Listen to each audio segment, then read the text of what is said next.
we always knew that the biggest achievement in the first year was going to be the new hospital at Cramlington, the fact that we've seen real changes in patient pathways there, a short length of stay, really high standard of care. The next stage in particular is that we've done an awful lot of work looking at GPs, primary care, about their in-house capacity, how we can support that, how we can look at new appointment models and things like that to really try and improve patient access and continuity of care. There's two different bits that we've been trying to do. The first is the MIG, which is an interoperability gateway that allows, with consent, various other health professionals to look at the primary care record. And I think that's really important from a hospital point of view, because I think there's a wealth of information in the primary care notes that's lost. The other thing that we're doing is just looking at whether or not we end up moving towards one IT system in the community, so that community services, a lot of outpatient services and primary care are all on the same system, so they can actually look at each other's notes. In some respects, the fact that we're trying to create a joined up NHS is kind of how the public almost expect the NHS to be,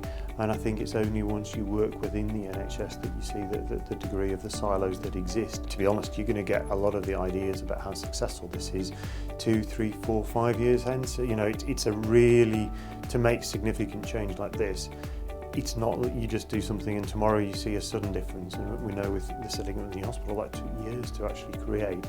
And I think creating the primary care teams the way primary care is talking about will be quicker than that.